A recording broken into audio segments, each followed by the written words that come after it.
Hello बच्चों, आज हम लोग टॉपिक करने वाले हैं chapter number 7, class 11, chapter number 7, systems of particles and rotational motion. ठीक है, the chapter is system of particles and rotational motion. ये हमारा चैप्टर है। ठीक है, अब इस चैप्टर में क्या है, देखो ध्यान से आप समझो इस चीज को कि अभी तक इस चैप्टर नंबर 7 से पहले हमने जितने भी चैप्टर पढ़े हैं, चाहे यूनिट्स एंड डायमेंशन हो, चाहे वो मोशन इन स्ट्रेट लाइन हो, चाहे मोशन इन प्लेन हो, चाहे लॉज ऑफ मोशन हो, हर एक चैप्टर में, चाहे वर्क एनर्जी एंड पावर जो प्रीवियस चैप्टर था जस्टिस के, हर एक चैप्टर में बस जो भी सिस्टम आपका एज्यूम किया गया, सारा का सारा सिस्टम सिंगल बॉडी एज्यूम किया गया है। क्या बोला मैंने? अगर मैंने यहाँ पर कोई एक स्फीयर लिया है तो that sphere is a single system, single system up to the chapter number 7, that is single system. ठीक है, इस चैप्टर में थोड़ी सी अलग बात क्या है, सबसे अलग इस चैप्टर में क्या है कि इस चैप्टर में अगर आप देखोगे तो इस चैप्टर के दो पार्ट हैं। पहला पार्ट हमारा है system of particles, that is the first part, system of particles, and second part is rotational motion. The second part is rotational motion. इसमें दो चीजें, दो बातें करी गई इसमें। ठीक,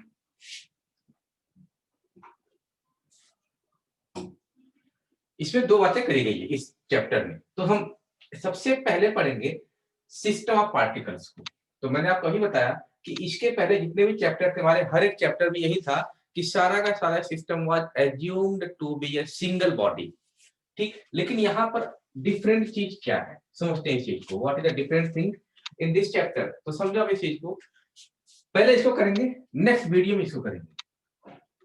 ठीक, तो देखते हैं, हमारे पास ये लिखा हुआ है सिस्टम ऑफ पार्टिकल्स।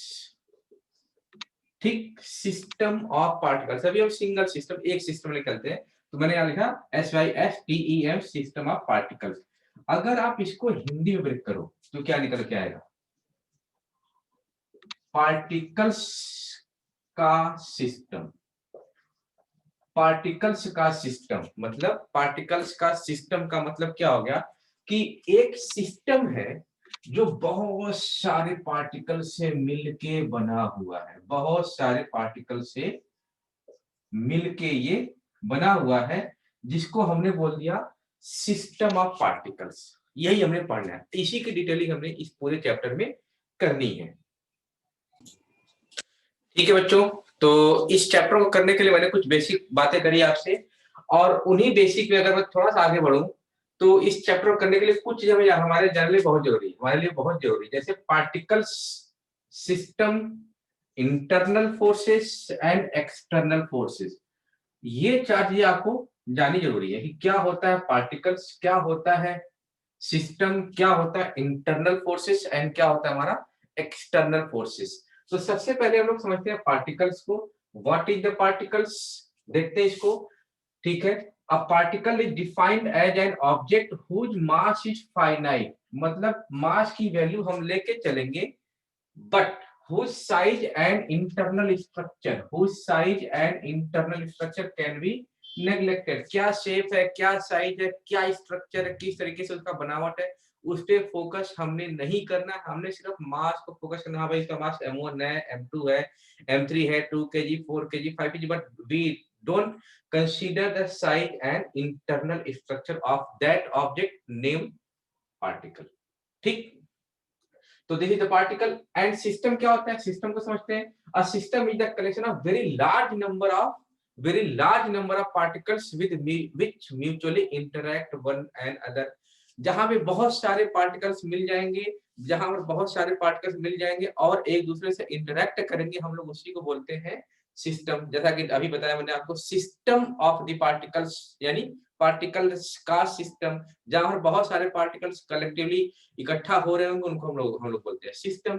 तो ये आ गया हमारा, पार्टिकल्स हो गया, सिस्टम हो गया। आई थिंक आपको समझ में आ रहा होगा। अब हम बात करते हैं इंटरनल फोर्स की। तो इंटरनल फोर्सेस क्या होते हैं, समझना इस चीज को आप। The mutual forces exerted by the particles on a system on one and other are called internal forces. मतलब कि उस सिस्टम के अंदर जो पार्टिकल्स है आपस में म्यूचुअली एक दूसरे पर फोर्स एक्सर्ट कर रहे हैं, उसको हम लोग बोलेंगे इंटरनल फोर्सेस।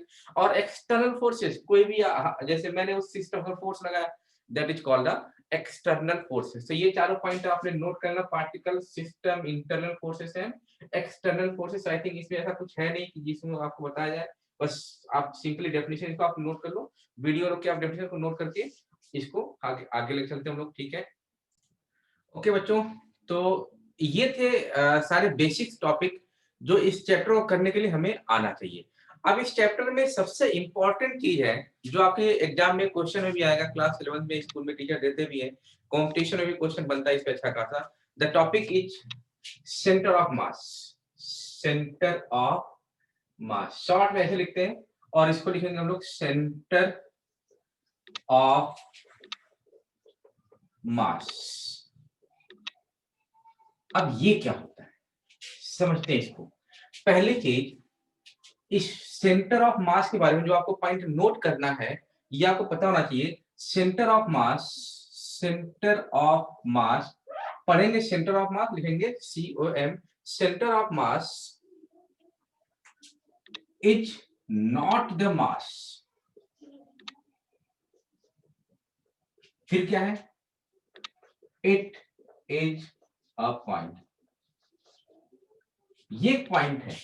सेंटर ऑफ मास एक मास नहीं है, सेंटर ऑफ मास एक मास नहीं है, इट इज अ पॉइंट, एक पॉइंट है, ठीक। अब कैसा पॉइंट है? ये वाला पॉइंट इसकी डेफिनेशन बताता है कि सेंटर ऑफ मास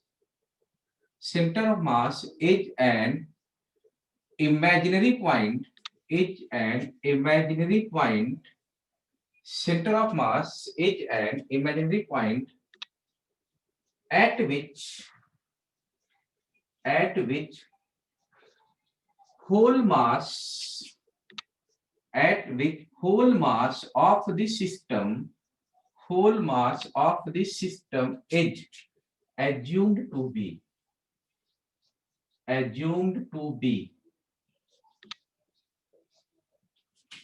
concentrated।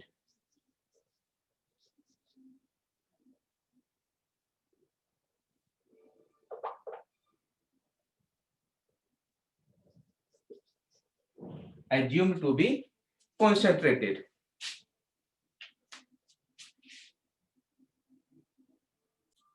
क्या बोला मैंने? Centre of mass is not the mass, it is a point. कैसा पॉइंट है? Centre of mass is an imaginary point at which whole mass of the system is assumed to be concentrated। ठीक। अब क्या होता है, ये तो हो गया definition of centre of mass, ठीक है। थर्ड पॉइंट आता है, for an uniform object, for an uniform object, for an uniform object, its center of mass is at its geometrical center,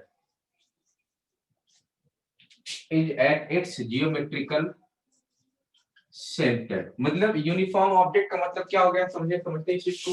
what is the mean by uniform object? जैसे ये एक rectangle है, इस rectangle का geometrical centre कहाँ होगा? Answer है यहाँ पर। तो इसी पॉइंट पर इसका सेंटर ऑफ मास होगा। ये एक सर्कल है, ये एक यूनिफॉर्म ऑब्जेक्ट है, तो इसका सेंटर ऑफ मास कहाँ पर होगा?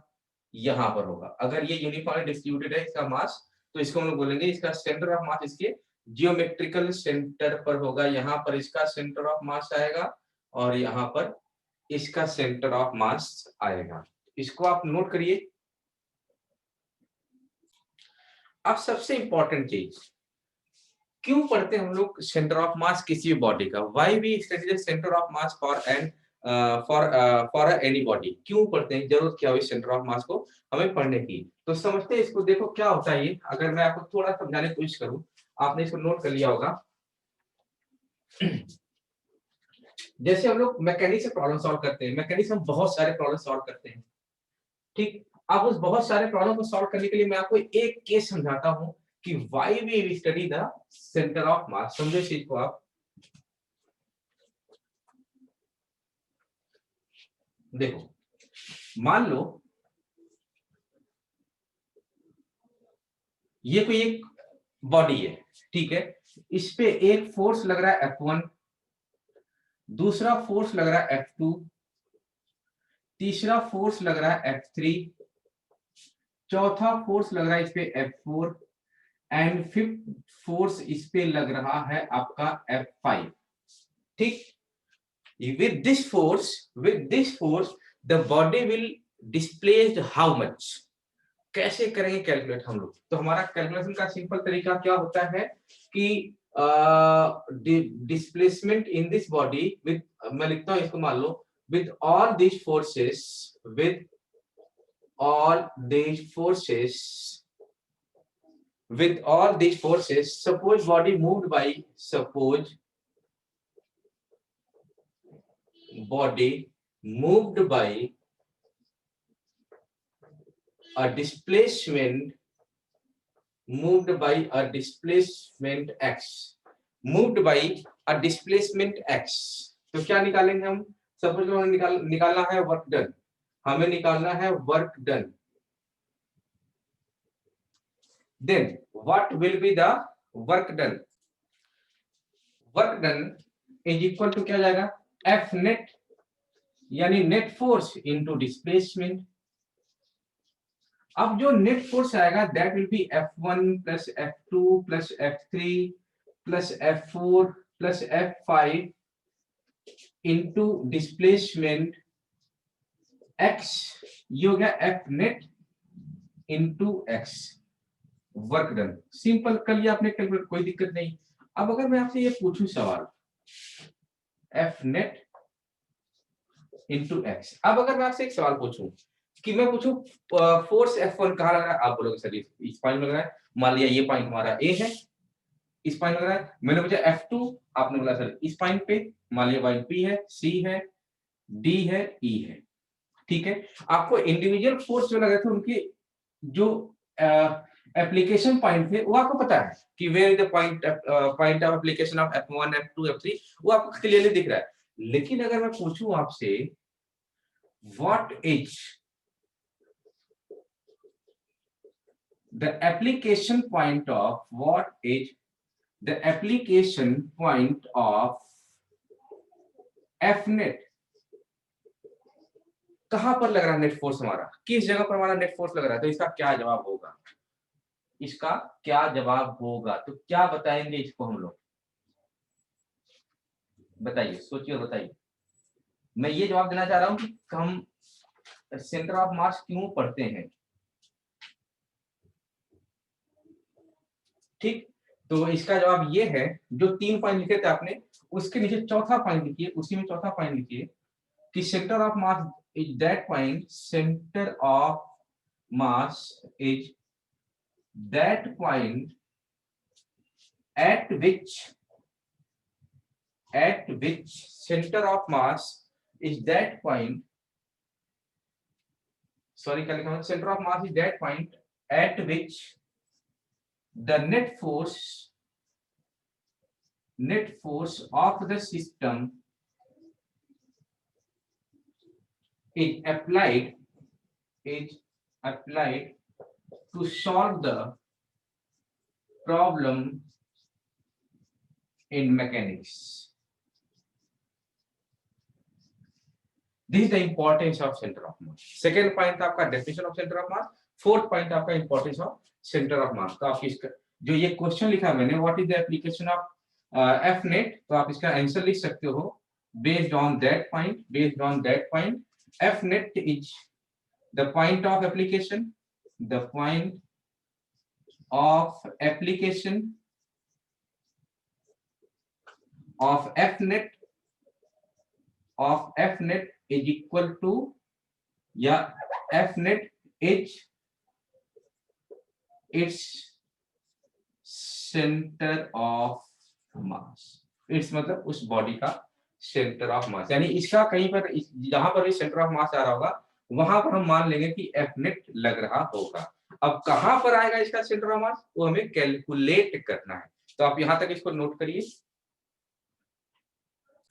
ओके बच्चों, तो ये सारा कुछ बेसिक करने के बाद हमने क्या सीख लिया, हमने सीख लिया कि पार्टिकल्स क्या होता है, हमने सीख लिया सिस्टम क्या होता है, हमने सीख लिया इंटरनल फोर्स क्या होता है, हमने सीख लिया एक्सटर्नल फोर्स क्या होता है।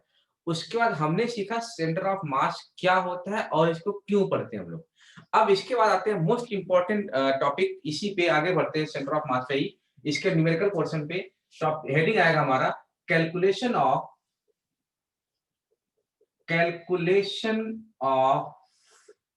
Centre of mass. What? Calculation of centre of मास। समझते हैं इस चीज को, what is mean by calculation of centre of मास। हमने करना है calculation of centre of mass. Okay, ठीक। अब कैलकुलेशन में क्या देखते हैं हम लोग, अभी तक हमने ये सीखा कि इस चैप्टर के लिए जितने भी सिस्टम है, सारे सिस्टम किससे मिलकर बने हुए? पार्टिकल से। अब वहां पर एक सिस्टम कितने पार्टिकल से मिलकर बना हो सकता है? 2 particle, 3 particle, 4 particle, 10 particle, 100 particle, n particles. तो जब भी हम सेंटर ऑफ मास कैलकुलेट करेंगे, तो उसको कैलकुलेट करने के लिए हमें यह समझना पड़ेगा कि वो सिस्टम कितने पार्टिकल से मिलकर बना हुआ है। ठीक है, कितने पार्टिकल से मिलकर बना हुआ है। तो सबसे पहले हम लोग सीखते हैं calculation of centre of mass, calculation of center of mass of two particle system, of two particles system, यानी दो ही पार्टिकल्स हैं। Calculation of centre of mass of two particles system. अब सेंटर ऑफ मास कैलकुलेट करने के लिए बहुत simple formula है, बहुत सिंपल सी इसकी डेफिनेशन है, बड़े सिंपल से इसके न्यूमेरिकल्स हैं, बट बेसिक स्टार्ट कहां से करना है वो हमें समझ में आना चाहिए। ठीक है, तो एक चीज मैं जो बोल रहा हूं, to calculate the centre of mass we always required a reference point. Reference point का मतलब कि हमें एक रेफरेंस पॉइंट चाहिए सेंटर ऑफ मास कैलकुलेट करने के लिए। जैसे मैं बोलूं आपसे कि ये हाइट 50 सेंटीमीटर है, कहां से? दैट इज जो मार्कर वाला हाथ मेरा, यहां से, ये रेफरेंस पॉइंट है। 50 सेंटीमीटर कहां? जैसे दिल्ली 200 किलोमीटर दूर है, कहां से? कहां से जो मैं पूछ रहा हूं, that is what a reference point. Same way में हमें सेंटर ऑफ मास निकालने के लिए एक रेफरेंस पॉइंट चाहिए। We always require we always require a reference point, a reference point to calculate the center of mass, to calculate the center of mass। ठीक है, if center of mass, wait,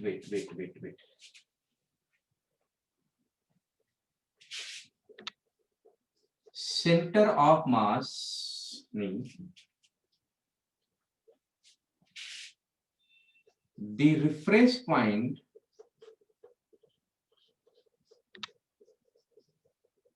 will be given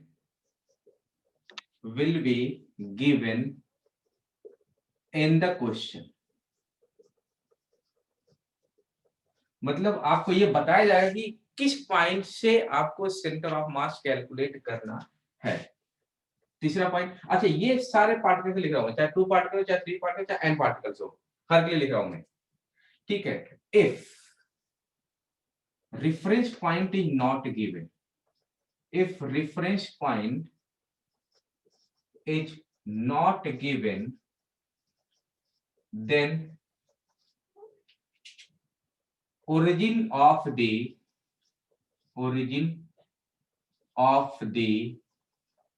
coordinate system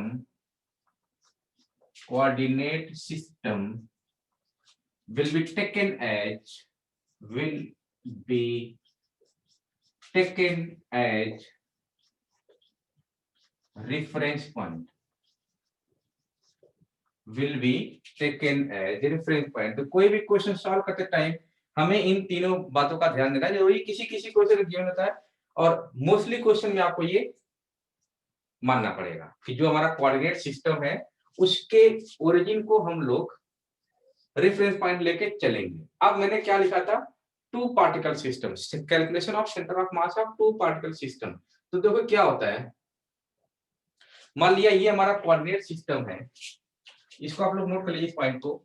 अब मान लिया हमारा ये coordinate system है, this is the coordinate system, okay, ठीक है। यहां पर एक पार्टिकल है m1, टू पार्टिकल है, दो पार्टिकल चलेंगे हम लोग। एक पार्टिकल है जिसका मास है m1, अब पार्टिकल जिसका मास है m1, ठीक है, दिख रहा है। एक पार्टिकल है जिसका मास है m1 और इसकी सेंटर यानी ओरिजिन O से दूरी है r1। हेलो, ओरिजिन से दूरी है r1, ठीक। दूसरा पार्टिकल है m2, second particle mass is m2 जिसकी ओरिजिन से दूरी है r2, ठीक। अब क्या हो गया ये समझो इस चीज को आप, this is the two particle system, एक सिस्टम है जिसके दो पार्टिकल्स हैं और इसकी दूरी है r2। Now we wish to calculate the centre of mass, now we wish to calculate the centre of mass. तो सेंटर ऑफ मास को कैलकुलेट करने के लिए हम इसको लिखते हैं आरसीएम, इसको हम लोग लिखते हैं आरसीएम, ठीक। अब इस आरसीएम का फार्मूला होता है, ये वेक्टर क्वांटिटी होती है आरसीएम। आरसीएम का जो फार्मूला होता है, that RCM is equal to sum of all the moments, ओ जगह कम पड़ गई, वेट, क्योंकि फार्मूला देखो जगह तो बनाना पड़ेगा ना मुझे। सम ऑफ all the moments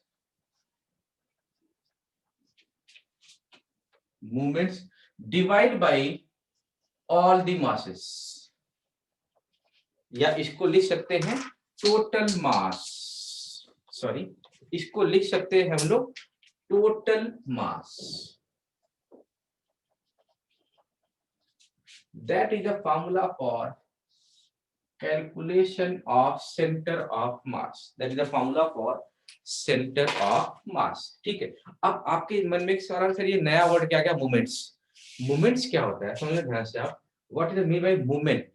तो मोमेंट होता है mass into distance, mass into distance, this is called the moment, ठीक। तो ये हो गया हमारा वेक्टर, ये भी हमारा वेक्टर है, ये हमारा वेक्टर है, ठीक है। अब आरसीएम हो जाएगा हमारा, समझो ध्यान से आप, m1 r1 plus m2 r2 whole upon m1 plus m2, यही हमारा फॉर्मूला है, फॉर्मूला फॉर कैलकुलेशन ऑफ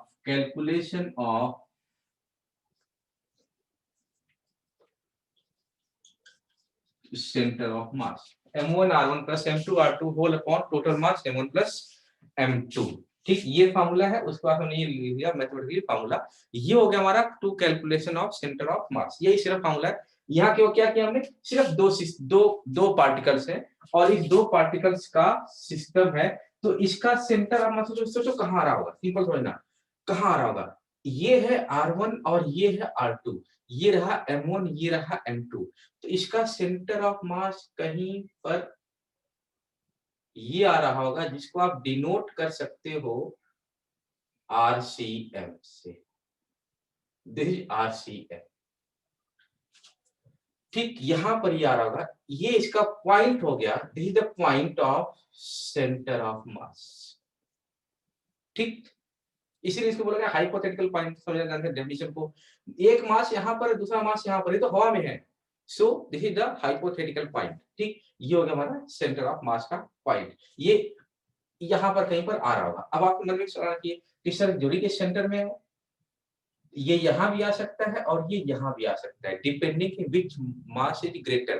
तो अगर हम न्यूमेरिकल करेंगे, उस न्यूमेरिकल के पॉइंट ऑफ व्यू पे एक कंक्लूजन निकालेंगे, बट मैं कंक्लूजन आपको अभी बता रहा हूँ, बाद में आप किसी क्रॉस चेक करना। Centre of mass, centre of mass is shifted towards the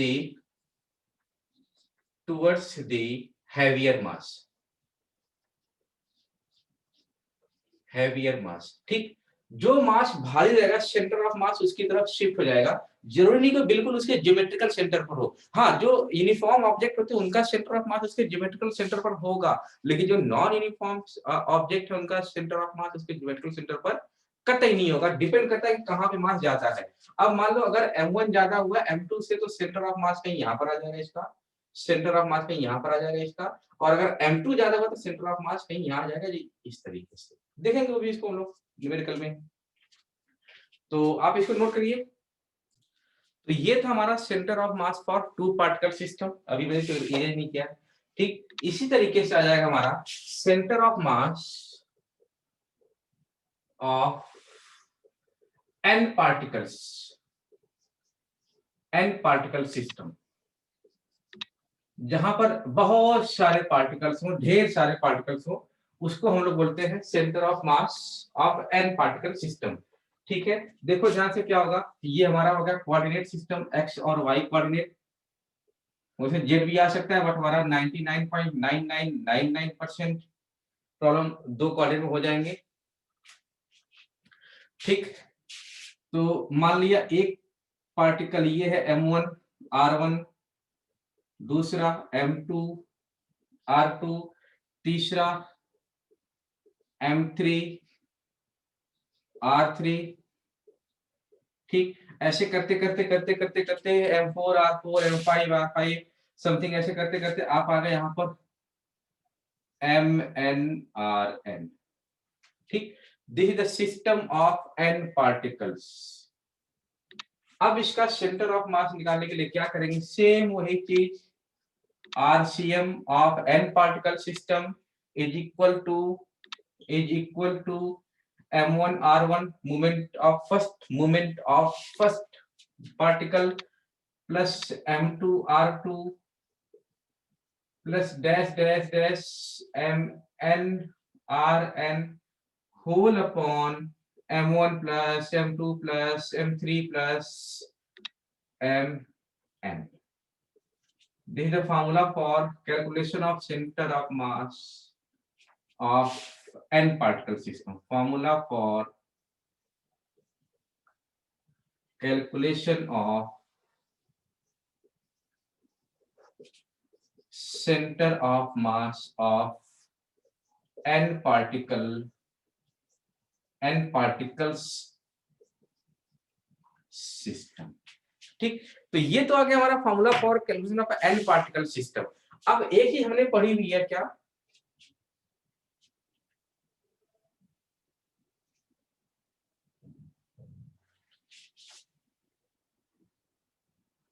Cartesian coordinate.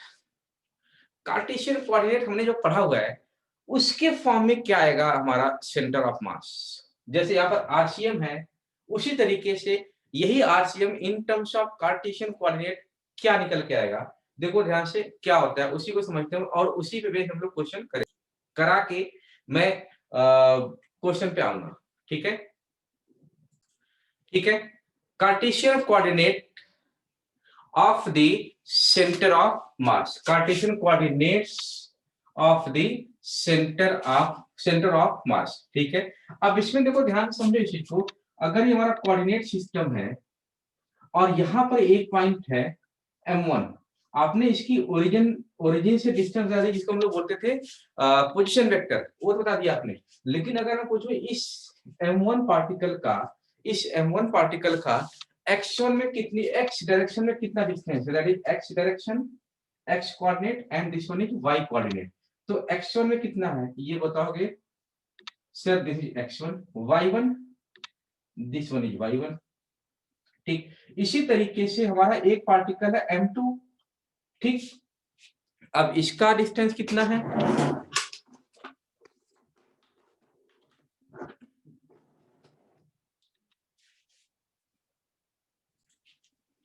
ठीक है, अब ये m2 है, इसका एक्शन कितना है, सॉरी x2 कितना है, this is x2 and this one is y2। Are you getting me, मैं क्या करना चाह रहा हूँ। इसी तरीके से m3 होगा, उसका x3 y3 एंड z3 भी हो सकता है, अगर आप तीसरा कोऑर्डिनेट लोगे z एक्सिस। ठीक, तो m4 m5 mn तो ये क्या हो जाएगा, जिस तरीके से हमने लिखा हुआ था उसी तरीके से इसमें क्या हो जाएगा, समझिए आप इस चीज को ध्यान से, XCM, YCM and ZCM. Distance of या position of centre of mass, distance of centre of mass in X direction, distance of centre of mass in Y direction, distance of centre of mass in Z direction. Mostly हमारा question इन्हीं दोनों में हो जाएगा, मैं ये बार बार बोल रहा हूँ, बट क्योंकि जेड एक्सिस भी एग्जिस्ट करता है तो उसको हम लोग लेके चलेंगे। तो क्या हो जाएगा, देखो ध्यान से आप, m1 x1 plus m2 x2, मैं ये लिख रहा हूँ for n particle system, plus mn xn whole upon m1 plus m2 plus dash dash dash mn।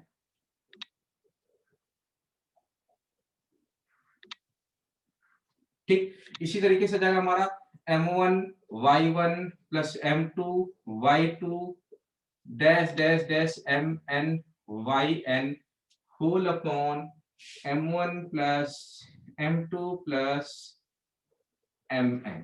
in same way m1 z1 plus m2 z2 plus mn zn whole upon m1 plus m2 plus mn total mass।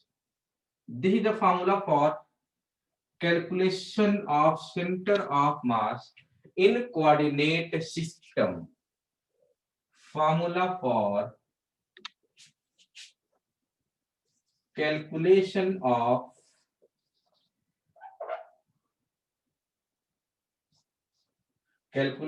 of center of mass in coordinate system, in Cartesian coordinate system. ठीक है, इन यहां पे आप लिख सकते हैं इन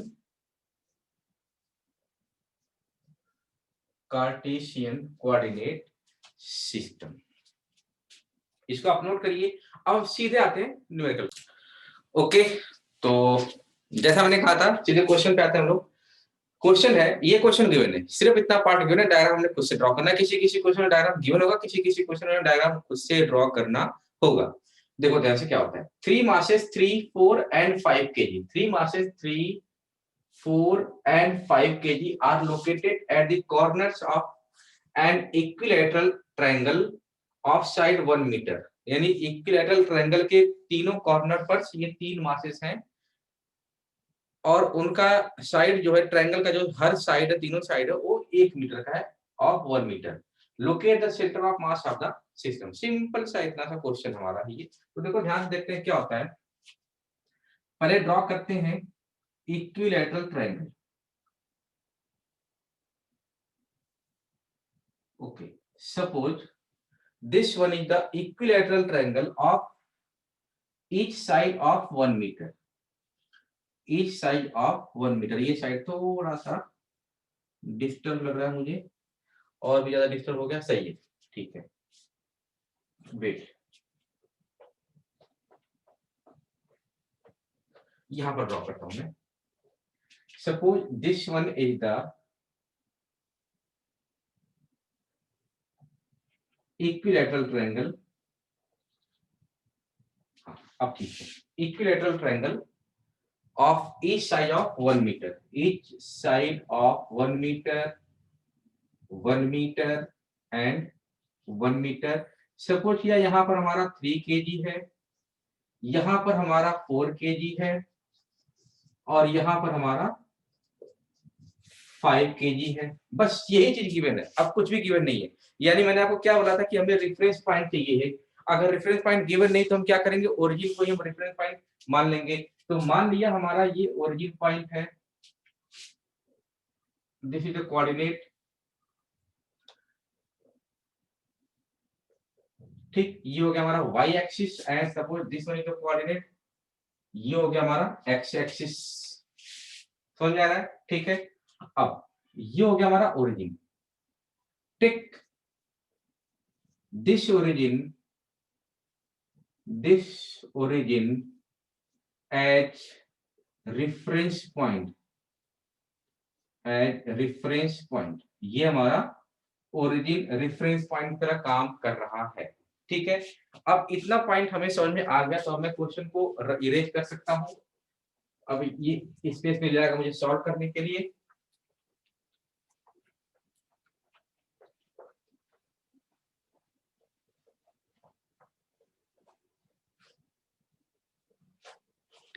ये space मिल जाएगा मुझे सॉल्व करने के लिए। ठीक है, देखो ध्यान से क्या होगा। अब मान लिया ये ट्रायंगल जो हमारा है, suppose this triangle is, suppose this triangle is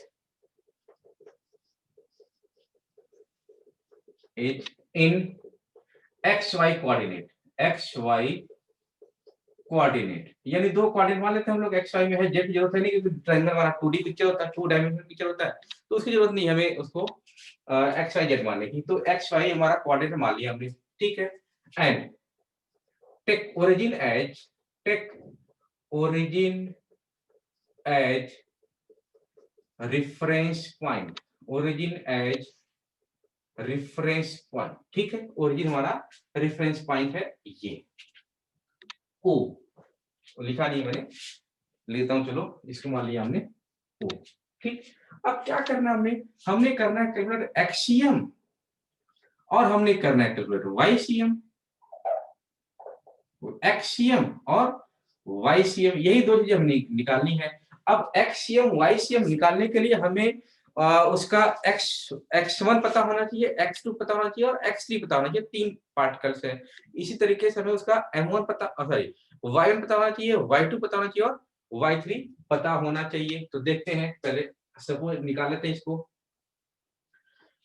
तो x1 डिस्टेंस समझते हैं हम लोग।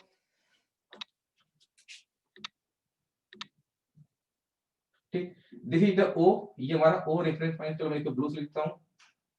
This is O, this is suppose किया हमने A and this one is B, this is A and this one is B. अगर मैं एक्सियम निकालना चाहूं तो x पहला जो मास है हमारा 3 kg, इसका x डिस्टेंस x डायरेक्शन में डिस्टेंस कितना है, दूसरा y में इसका कितना है और इसका कितना है।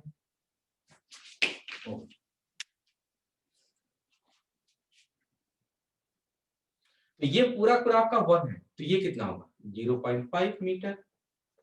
ठीक, तो अब एक्सियम तो हम निकाल सकते हैं, सिंपल देखो, XCM is equal to m1 x1 plus m2 x2 plus m3 x3 whole upon m1 plus m2 plus m3, ये लिया हमने फार्मूला।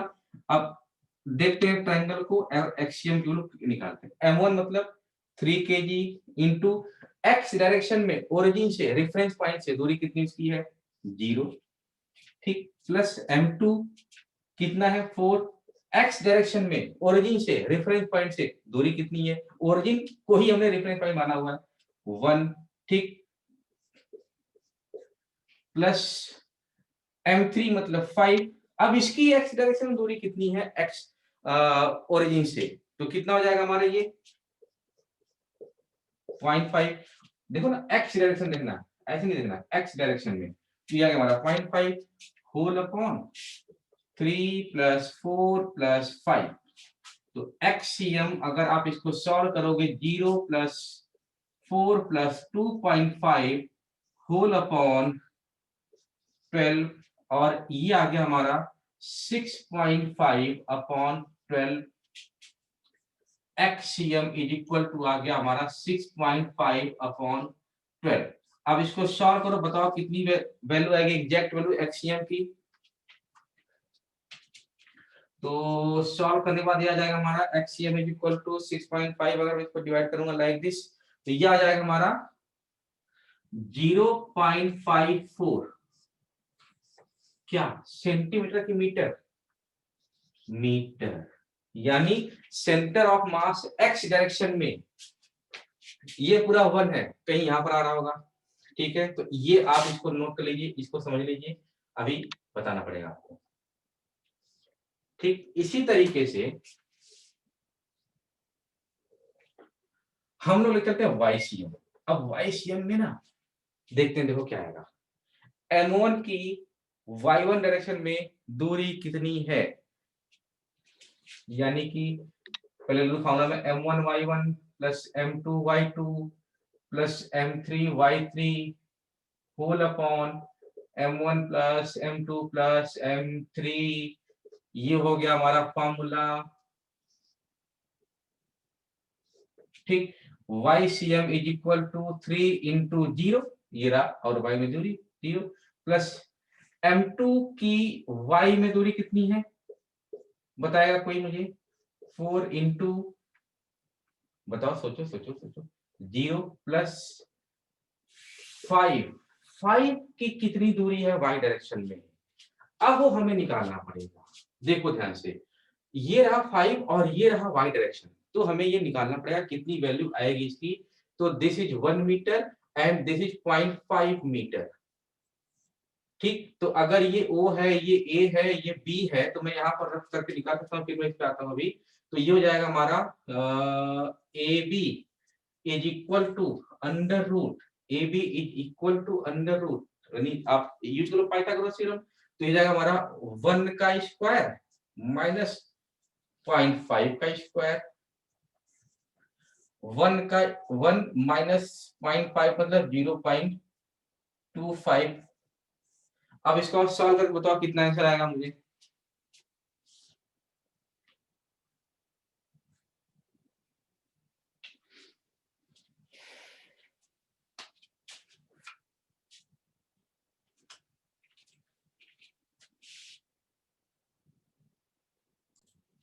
यस, आया किसी का आंसर? ठीक, ये हो जाएगा हमारा 0.75 स्क्वायर रूट में, और इसका जब स्क्वायर रूट लोगे तो ये आ जाएगा AB is equal to 0.86, 0.86। Solve कर लेंगे तो यही से वैल्यू निकल के आएगी 0.86 मीटर, यानी कि M3Y3, this is Y3, this one is the Y3, 0.86 metre, 0.86 metre into 0.86 whole upon m1 plus m2 plus m3, तो m1 plus m2 plus m3 मतलब 3 plus 4 plus 5, YCM is equal to आ जाएगा हमारा,